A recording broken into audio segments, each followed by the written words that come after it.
তৃতীয় দফায় ভারতবর্ষের আসাম রাজ্যের 4টি আসনে, বিহারের 5টি আসনে, ছত্তিশগড়ের 7টি আসনে এবং গোয়াতে রয়েছে 2টি আসন, গুজরাটে রয়েছে 26টি আসন, কর্ণাটকে রয়েছে 14টি আসন, মধ্যপ্রদেশে রয়েছে 8টি আসন, মহারাষ্ট্রে রয়েছে 11টি আসন, উত্তরপ্রদেশে রয়েছে 10টি আসন, পশ্চিমবঙ্গে রয়েছে 4টি আসন। এছাড়া কেন্দ্রশাসিত অঞ্চল দাদরা ও নগর হাভেলি এবং দমন ও দিউতে রয়েছে 2টি আসন।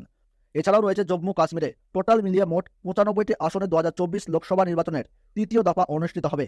এবং আজকের ভিডিওটির মাধ্যমে আপনাদেরকে জানিয়ে দেব পশ্চিমবঙ্গের তৃতীয় দফায় যে 4টে গুরুত্বপূর্ণ আসন রয়েছে, অর্থাৎ মুর্শিদাবাদ, জঙ্গিপুর, মালদা উত্তর এবং মালদা দক্ষিণ, এই 4টে আসনে তৃতীয় দফায় ভোট গ্রহণ হবে। এবং এখানে জনমত সমীক্ষা অনুযায়ী এই 4টি আসনে কোন কোন রাজনৈতিক দল এগিয়ে রয়েছে সেটা অবশ্যই আপনাদেরকে এই ভিডিওটির মাধ্যমে জানিয়ে দেব। তার জন্য আপনারা অবশ্যই ভিডিওটি মনোযোগ সহকারে শেষ পর্যন্ত দেখবেন।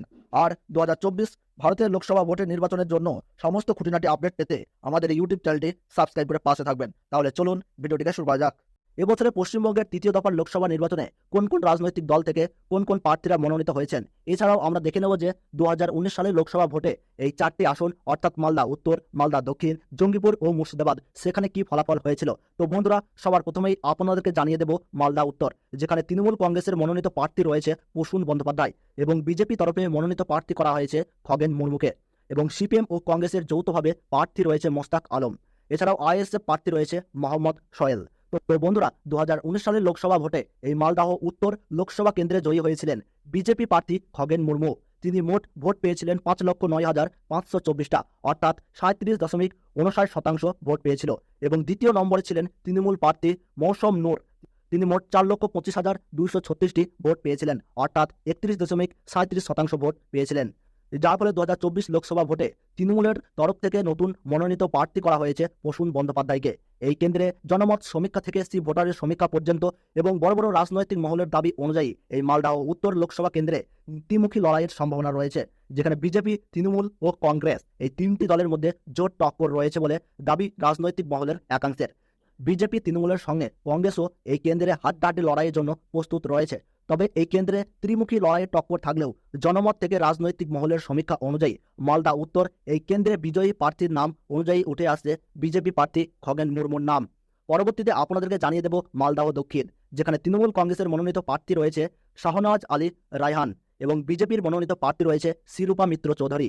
সিপিএম ও কংগ্রেসের যৌথভাবে প্রার্থী রয়েছে ঈসা খান চৌধুরী। তো বন্ধুরা, 2019 সালের লোকসভা ভোটে এই মালদাহ দক্ষিণ লোকসভা কেন্দ্রে জয়ী হয়েছিলেন কংগ্রেস প্রার্থী আবু হাসেম খান চৌধুরী ওরফে ডালু। তিনি মোট ভোট পেয়েছিলেন 4,44,270টি, অর্থাৎ তার ভোটের শতাংশ ছিল 34.71%।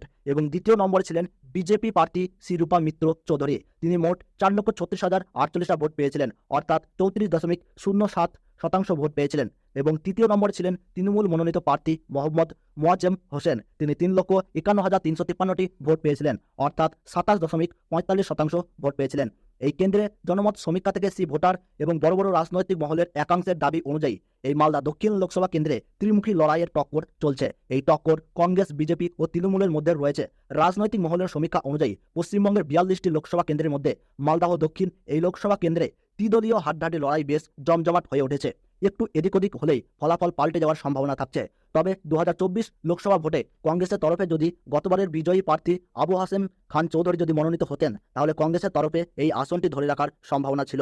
যার জন্য এই লোকসভা কেন্দ্রে রাজনৈতিক মহলের দাবি অনুযায়ী এই কেন্দ্রে জয়লাভ করতে চলেছে বিজেপি প্রার্থী শিরূপা মিত্র চৌধুরী, যিনি 2019 সালের লোকসভা ভোটে মাত্র 8,000 ভোটে হেরেছিল এই আসনে। তবে এই কেন্দ্রে পিছিয়ে নেয় তৃণমূল কংগ্রেসের মনোনীত প্রার্থী শাহনওয়াজ আলী রায়হান। এই কেন্দ্রে বিজেপি প্রার্থী এগিয়ে থাকলেও এখন জনগণ কি রায় দেয় সেদিকেই চোখ সবার। পরবর্তীতে আপনাদেরকে জানিয়ে দেব জঙ্গিপুর, যেখানে তৃণমূল কংগ্রেসের মনোনীত প্রার্থী করা হয়েছে খলিলুর রহমানকে এবং বিজেপির মনোনীত প্রার্থী রয়েছে ধনঞ্জয় ঘোষ। সিপিএম ও কংগ্রেসের যৌথভাবে রয়েছে মোহাম্মদ মুর্তজা হোসেন এবং আইএসএফ প্রার্থী রয়েছে শাহজাহান বিশ্বাস। তো বন্ধুরা, 2019 সালের লোকসভা ভোটে জয়ী হয়েছিলেন তৃণমূল প্রার্থী খলিলুর রহমান। তিনি মোট ভোট পেয়েছিলেন 5,62,838টা, অর্থাৎ 43.14%। এবং দ্বিতীয় নম্বরে ছিলেন বিজেপি প্রার্থী মাহফুজা খাতুন। তিনি 3,17,056টা ভোট পেয়েছিলেন, অর্থাৎ 24.30% ছিল তার ভোটের হার। এবং তৃতীয় নম্বরে ছিলেন কংগ্রেসের মনোনীত প্রার্থী অভিজিৎ মুখোপাধ্যায়। তিনি 2,55,836টি ভোট পেয়েছিলেন, অর্থাৎ 19.61% ভোট পেয়েছিলেন। এই কেন্দ্রে জনমত সমীক্ষা থেকে বড় বড় রাজনৈতিক মহলের একাংশের দাবি অনুযায়ী এই জঙ্গিপুর লোকসভা কেন্দ্রে দ্বিমুখী লড়াইয়ের টক্কর চলছে। এই টক্কর গতবারের জয়ী দল তৃণমূলের সঙ্গে বিজেপির। রাজনৈতিক মহলের দাবি অনুযায়ী জঙ্গিপুর লোকসভা কেন্দ্রে অ্যাডভান্টেজ রয়েছে গতবারে তৃণমূল মনোনীত বিজয়ী প্রার্থী খলিলুর রহমানের। তবে এই লোকসভা কেন্দ্রে জেতার জন্য উঠে পড়ে লেগেছে বিজেপিও তারা এই লোকসভা আসনটি ছিনিয়ে নেওয়ার জন্য তেলঘাম ছোটাচ্ছে। তবে রাজনৈতিক মহলের দাবি অনুযায়ী এই জঙ্গিপুর লোকসভা কেন্দ্রে জয়ী হওয়ার সম্ভাবনা রয়েছে তৃণমূল কংগ্রেসের মনোনীত প্রার্থী খলিলুর রহমানের। পরবর্তীতে আপনাদেরকে জানিয়ে দেব মুর্শিদাবাদ তৃণমূল কংগ্রেসের পক্ষ থেকে প্রার্থী রয়েছে আবু তাহির খান এবং বিজেপির মনোনীত প্রার্থী রয়েছে গৌরী শঙ্কর ঘোষ এবং সিপিএম ও কংগ্রেসের যৌথ প্রার্থী রয়েছে মোহাম্মদ সেলিম, আইএসএফ প্রার্থী রয়েছে হাবিব শেখ। তো বন্ধুরা, 2019 সালের লোকসভা ভোটে এই মুর্শিদাবাদ লোকসভা কেন্দ্রে জয়ী হয়েছিলেন তৃণমূল প্রার্থী আবু তাহির খান। তিনি মোট ভোট পেয়েছিলেন 6,04,346টা, অর্থাৎ 41.56%। এবং দ্বিতীয় স্থানে ছিল কংগ্রেস প্রার্থী আবু হেনা অর্থাৎ আব্দুল সাত্তার। তিনি মোট 3,77,929টা ভোট পেয়েছিলেন, অর্থাৎ 25.99% ছিল ভোটের হার। এবং তৃতীয় নম্বরে ছিলেন বিজেপি মনোনীত প্রার্থী হুমায়ুন কবির। তিনি 2,47,809টি ভোট পেয়েছিলেন, অর্থাৎ 17.04% ভোট পেয়েছিলেন।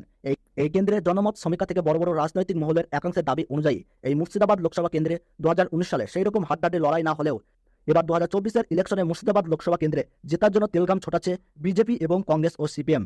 তবে 2024-এর লোকসভা ভোটে এই মুর্শিদাবাদ কেন্দ্রে হাড্ডাহাড্ডি লড়াই হবে বলে মত প্রকাশ করেছেন রাজনৈতিক মহলের বড় বড় রাজনৈতিকবিদরা। তৃণমূল, বিজেপি ও সিপিএম এই ত্রিদলীয় মুর্শিদাবাদ লোকসভা আসনে জেতার জন্য মুখিয়ে রয়েছেন। তবে এই লোকসভা কেন্দ্রে সম্ভাব্য জয়ী হিসেবে গতবারের বিজয়ী তৃণমূল মনোনীত প্রার্থী আবু তাহির খান জয়লাভ করার সম্ভাবনা রয়েছে। তবে এই লোকসভা কেন্দ্রে জনগণের রায় হবে শ্রেষ্ঠ রায়, তাই ফলাফলের দিন পর্যন্ত বিজয়ী প্রার্থীর নাম জানতে একটু অপেক্ষা করতে হবে। তো বন্ধুরা, ভিডিওটি ভালো লাগলে ছোট্ট একটি লাইক দিয়ে উৎসাহিত করবেন। আর আপনি কোন জেলার লোকসভার ভোটের ফলাফল জানতে চাচ্ছেন তা কমেন্ট বক্সে জানাবেন। এবং পশ্চিমবঙ্গের 42 আসনের প্রতি মুহূর্তের ফলাফল জানতে আমাদের এই ইউটিউব চ্যানেলটি সাবস্ক্রাইব করে সঙ্গে থাকবেন। তাহলে সকলে ভালো থাকুন, সুস্থ থাকুন। ধন্যবাদ।